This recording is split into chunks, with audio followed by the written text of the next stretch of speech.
Le professeur Bruno Millet, donc professeur de psychiatrie à l'hôpital de la Pitié-Salpêtrière, également qui travaille dans l'équipe de recherche du Centre de psychiatrie et neurosciences avec le docteur Taget et le professeur Krebs, et qui donc va nous parler aujourd'hui du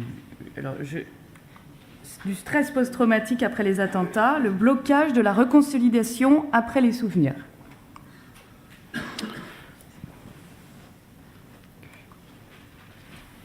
Bon, merci.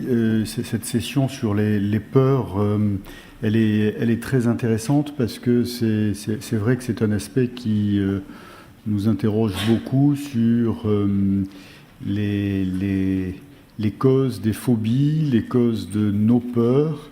Et effectivement, comme l'a rappelé Thérèse en introduction, nous sommes tous confrontés à des peurs. Nous sommes confrontés, la peur est un phénomène physiologique, c'est presque un phénomène de protection.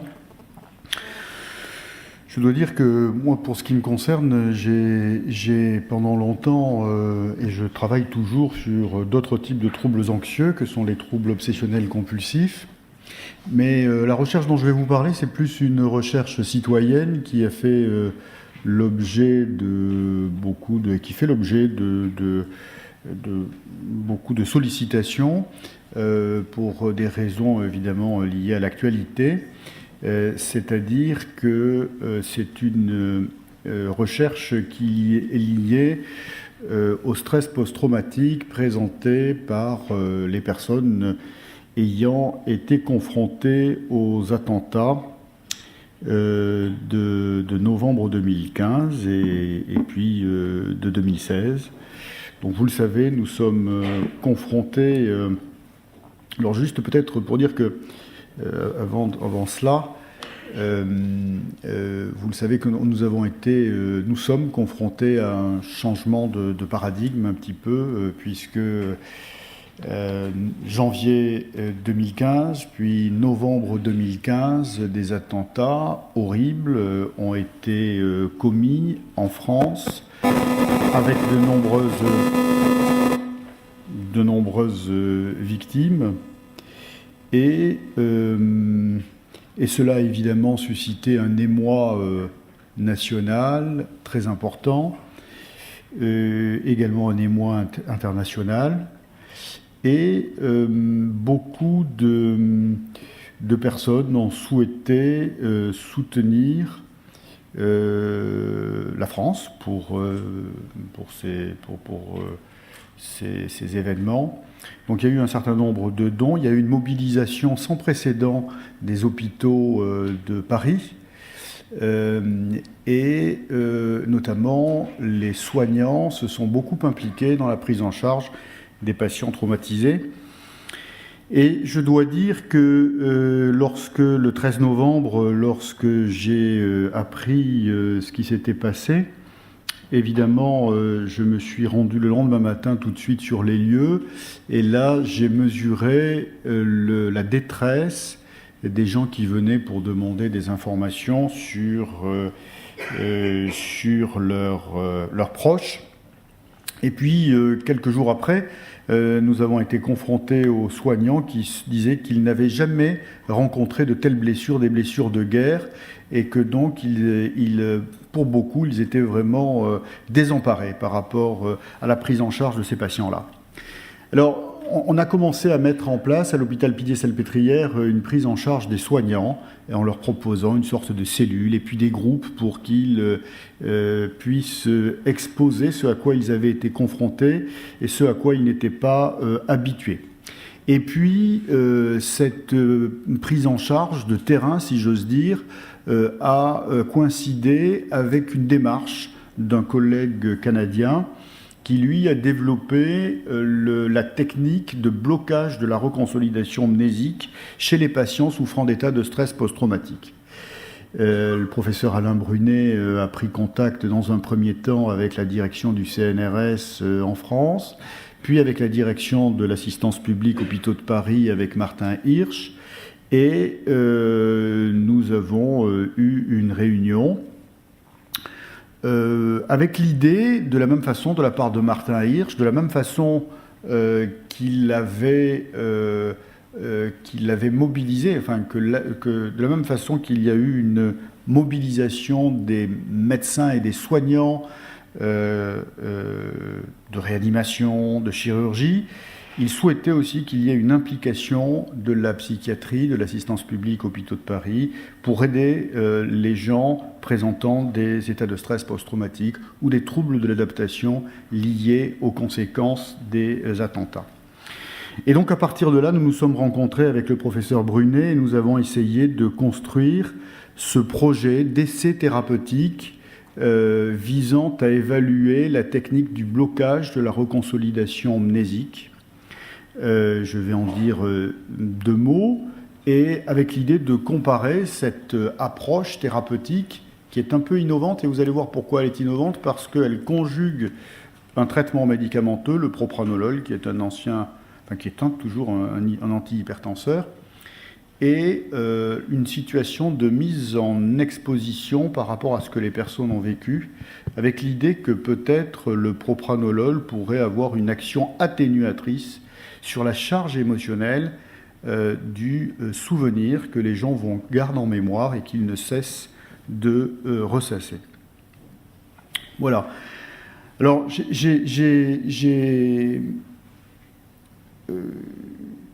c'est évidemment difficile d'être confronté à ces états de stress post-traumatique.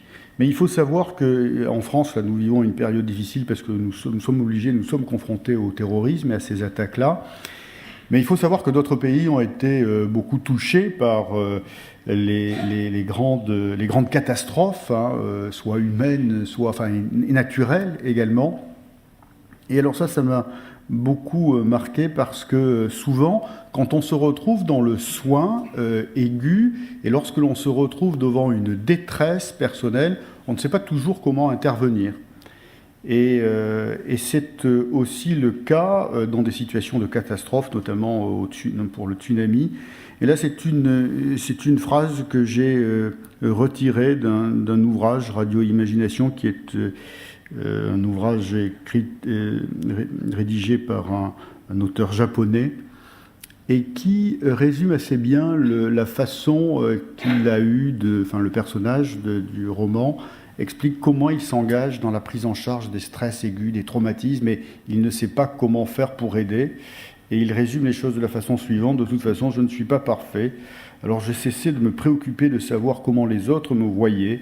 Je m'efforce juste d'être utile aux autres. J'ai pris le pli d'agir en acceptant ce genre de sentiments. Et on est effectivement confronté à cela quand on voit des gens qui essayent d'aider des patients qui souffrent d'états de stress aigu, qui ont été confrontés à des meurtres, voire des gens à côté qui sont décédés. Et on voit bien l'émotion que cela peut représenter. Et dans le cadre de la prise en charge aiguë, il faut écouter, il faut essayer d'écouter la personne, d'exprimer ce qu'elle a à dire. Il faut aussi respecter son silence. Et donc il y a toute une interrogation autour de la prise en charge du stress aigu, comment on doit aider les gens sans les brusquer. Et puis surtout avec l'idée quand même de prévenir l'état de stress post-traumatique. Alors l'état de stress post-traumatique, qu'est-ce que c'est ? C'est une symptomatologie qui répond à trois grandes dimensions.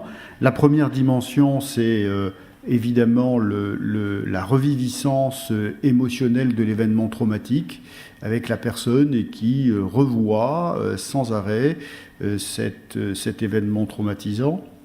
La plupart du temps, cette reviviscence s'associe aussi à des troubles du sommeil et à des cauchemars et une interruption du sommeil à cause justement de la restitution mnésique de cet événement traumatisant.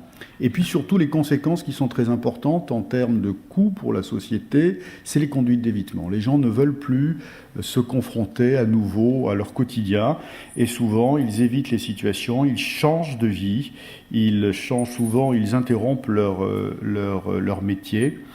et donc ça peut avoir un retentissement extrêmement important. Alors, l'objectif de l'étude de Paris même, qui est en cours là actuellement, c'est offrir une prise en charge à au moins 400 personnes souffrant de syndrome post-traumatique. Et nous en avons parlé. Donc je vais vous parler du blocage de la reconsolidation mnésique, mais en même temps, il faut savoir qu'il y a des techniques quand même qui marchent assez bien.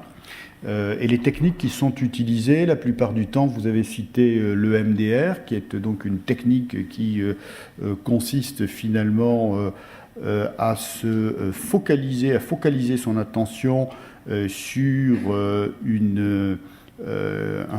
point, enfin on va mobiliser finalement les mouvements oculaires et on va permettre à la personne de se sensibiliser à l'état traumatique et à l'état qu'il a vécu, et on va progressivement désensibiliser la personne à ce traumatisme qu'elle a vécu. Donc en se servant d'un signal sensoriel, on va progressivement essayer d'évoquer l'événement traumatique. C'est un petit peu d'ailleurs la même chose que ce qui se passe en approche par thérapie comportementale, où là, on va essayer de déconditionner l'individu, on va lui faire se remémorer ce qu'il a vécu, sous la forme d'un script, sous la forme de ce qu'il va décrire qu'il a vécu, et puis progressivement, on va essayer d'atténuer la charge émotionnelle liée à cet événement traumatique. Donc on va essayer de décontextualiser ou de dissocier la charge émotionnelle de ce qu'il a vécu et de l'événement traumatique qu'il a vécu, ce qui n'est pas chose facile. Alors, le blocage de la reconsolidation mnésique, c'est une technique finalement qui s'associe un petit peu à ça. Ce qui est intéressant, c'est que cette technique du blocage de la reconsolidation mnésique, elle s'appuie sur des données scientifiques qui sont qui reposent sur des bases physiologiques. Alors les bases physiologiques, la neurobiologie du traumatisme, on pourrait dire, mais c'est un peu la même chose que celle que pour les peurs et pour les phobies. Le traumatisme, ce qu'a vécu la personne, stimule la production d'hormones de stress et la noradrénaline. Celle-ci se consolide ce souvenir et il va y avoir une consolidation du souvenir traumatisant, donc à valence émotionnelle négative, et qui va s'alimenter et qui va se traduire sur le plan clinique par des boucles anxieuses avec ce que les spécialistes du traumatisme, du stress post-traumatique appellent les intrusions traumatiques, avec ce lien qu'a rappelé Thérèse, probable, entre le système hippocampique, la structure en charge du stockage de la mémoire, la structure amygdalienne qui est, on va dire, la structure en charge de l'expression, du ressenti de nos émotions, et puis le cortex préfrontal qui essaye d'analyser tout ça. Le cortex préfrontal est là pour analyser pour dire si on est dans la réalité, si on est dans la fiction, pour analyser le contexte environnemental dans lequel les choses se passent. Et c'est ce jeu qui se joue entre cortex préfrontal et système amygdalo-hippocampique qui est probablement le système clé dans le phénomène de l'état de stress post-traumatique. Donc, la neurobiologie du traumatisme, si on devait la résumer, le souvenir est par la suite trop facilement réactivé par des indices rappelant le traumatisme, ce qui provoque les symptômes. Les réactivités constantes n'atténuent pas les symptômes car elles sont généralement trop courtes. Alors, juste avant de parler de comment se passe une séance de thérapie, dans le protocole que nous coordonnons avec Alain Brunet, juste peut-être pour expliquer comment se fait le blocage de la reconsolidation mnésique. Le principe est le suivant. La trace mnésique d'un souvenir est initialement instable. Si une interférence prévient sa consolidation dans la mémoire à long terme, le souvenir peut être dégradé, voire perdu. C'est-à-dire qu'à chaque fois que l'on se remémore un événement traumatisant, on peut agir sur lui. C'est-à-dire qu'il y a le souvenir de l'événement traumatisant peut être modulé. On peut imaginer même qu'à chaque fois qu'il ressurgit, on peut l'exacerber par des techniques qui consisteraient finalement à exagérer la description de l'événement traumatisant, mais aussi on peut l'atténuer grâce notamment à des molécules qui pourraient peut-être atténuer la charge émotionnelle. Et c'est le cas du propranolol. Alors, avant le propranolol, il y a d'autres molécules qui ont montré qu'elles étaient capables de bloquer la reconsolidation mnésique, notamment sur des rats. On a montré que une molécule comme l'anisomycine était capable de pouvoir modifier la mémoire dans une tâche de labyrinthe, la mémoire et le souvenir d'un animal qui se rappelle finalement un trajet dans un test dit du labyrinthe, juste lorsqu'on associe le même test à un traitement médicamenteux, on peut lui faire perdre la mémoire du souvenir du chemin qu'il doit emprunter pour sortir du labyrinthe. Et donc, à partir de là, sur la base de cela, on s'est dit que ça serait intéressant de pouvoir l'utiliser dans l'état de stress post-traumatique. On a utilisé le propranolol dans des conditions animales, puis chez les sujets sains pour savoir si ça pouvait bloquer certains souvenirs à charge émotionnelle. Et puis, Alain Brunet, qui travaille et qui est spécialiste de l'état de stress post-traumatique, a commencé à développer l'utilisation du propranolol dans les états de stress post-traumatique. Il l'a d'abord fait dans le cadre d'études menées en ouvert, puis il les a comparées, il a comparé cette technique du blocage de la reconsolidation mnésique à des techniques de référence. Aussi, je n'en ai pas parlé, à des traitements antidépresseurs par inhibiteurs de la recapture de la sérotonine. Et il a montré que cela avait une incidence importante. Donc, quel est le mécanisme neural putatif du propranolol? C'est un bêta-bloquant lipophilique qui traverse la barrière hémato-encéphalique, qui prévient la synthèse protéique requise pour reconsolider un souvenir émotionnel, notamment dans l'amygdale, et c'est donc par ce biais qu'il agirait. Alors maintenant, on revient sur Terre et le déroulement de l'essai thérapeutique se fait de la façon suivante. Comment se déroule une séance de reconsolidation? Eh bien, la personne donc va venir, a subi un traumatisme, est gênée par le traumatisme et par son état de stress post-traumatique, et donc on lui propose dans le schéma 6 séances de blocage de la reconsolidation mnésique. Le patient prend un bêta-bloquant 1 heure avant son rendez-vous, puis il va élaborer son script traumatique, celui qui le fait souffrir et auquel il repense sans arrêt.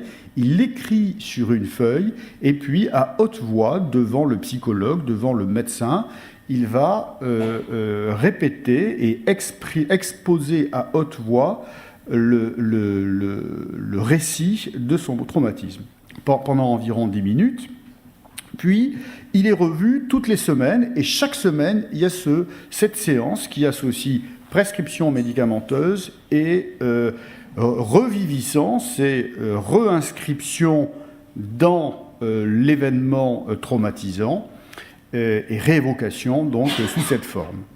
Et donc, bien l'idée, c'est d'atténuer et d'améliorer le patient. Je dois dire qu'on a des résultats qui sont assez spectaculaires pour certains patients qui ont été confrontés à des choses particulièrement douloureuses au Bataclan, qui étaient à la belle équipe notamment. On a un certain nombre de patients qui ont été dans les bars lorsque les assassinats ont eu lieu, et avec des résultats qui sont vraiment très spectaculaires, avec des patients très améliorés par cette technique de soins. Et donc du coup, ça nous permet quand même de penser très fortement que cette technique pourrait être une technique utile à la prise en charge des patients souffrant d'état de stress post-traumatique. Parallèlement, nous les comparons à un groupe contrôle. je vous fais grâce du design qui est un peu compliqué parce que derrière, il y a une étude médico-économique, c'est-à-dire non seulement nous voudrions montrer que cette approche thérapeutique, elle est efficace, mais en plus, elle est coût utile, c'est-à-dire que ça va plus vite, et donc on a peut-être une technique de soins qui est aussi efficace que les techniques comportementales ou que le MDR, mais en plus pourrait être plus rapide et peut-être aussi, et peut-être moins cher. Voilà, donc il y a toute une étude de médico-économique qui se met en place. Alors vous le savez, c'est aussi une étude qui est très suivie parce que, comme vous le savez, il n'y a pas eu que Paris, il y a eu Nice, avec quand même, il y a une escalade encore dans l'horreur, si cela est encore possible, mais il y a eu aussi Rouen avec l'assassinat du prêtre, mais on pourrait aussi parler de l'assassinat des policiers, enfin bon, voilà. Et donc, on sait aussi que malheureusement notre pays risque d'être confronté à d'autres attentats de ce type. Donc il y a toute une mobilisation autour de cette étude. Quand je dis que c'est une étude citoyenne, parce qu'elle nous permet quand même aussi d'essayer de participer aux soins en aigu et puis d'essayer de prévenir la survenue d'états de stress post-traumatique. Bien sûr, il y a aussi des liens avec les militaires qui, eux, sont confrontés sur des terrains, car vous savez que l'armée française est impliquée de façon forte dans certains pays, notamment en Afrique, mais aussi, en tout cas, je ne sais plus s'il y a encore des forces armées en Afghanistan, mais c'était le cas il y a encore quelques temps. Voilà donc le projet de cette recherche. Aujourd'hui, nous sommes, là on a déjà un petit peu avancé au niveau des inclusions, nous en sommes à 100 patients. Voilà, et donc c'est une information que je vous fais, c'est une réunion plutôt de sensibilisation à la recherche, mais la recherche est aussi la recherche clinique, et donc voilà ce que nous faisons passer comme encart. Pour participer à l'étude, vous devez répondre aux critères suivants, ressentir des difficultés à reprendre votre vie normalement depuis les attentats. On a élargi le projet aux états de stress post-traumatique hors attentat, être âgé de 18 ans ou plus, être affilié à la sécurité sociale, être disponible évidemment. Voilà, et puis pour nous contacter, voilà le numéro qu'il faut appeler, le 01 42 16 15 35, je crois que c'est terminé. Je vous remercie de votre attention.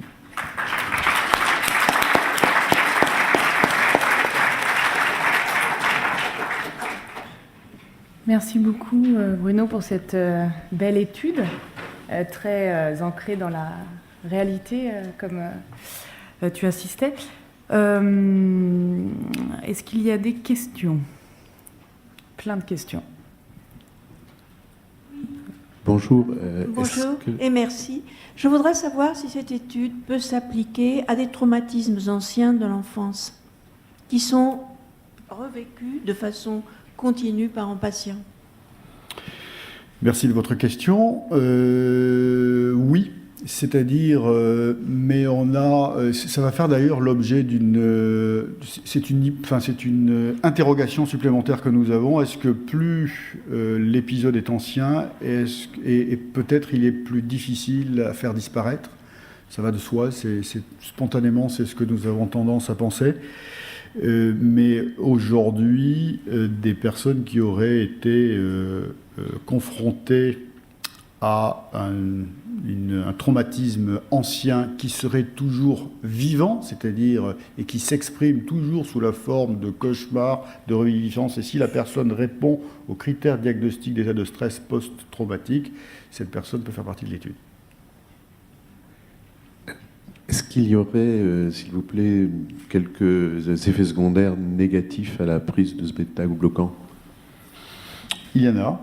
C'est un antihypertenseur et il a la particularité d'être bradycardisant, c'est-à-dire de diminuer la fréquence cardiaque. Donc au niveau des critères, il y a un électrocardiogramme qui est fait avant. Et donc on fait effectivement attention à ce qu'il n'y ait pas de risque de ralentissement excessif de la fréquence cardiaque. L'asthme est aussi une contre-indication, l'asthme sévère. et l'insuffisance cardiaque. Donc il y a quand même un examen médical qui se fait avant.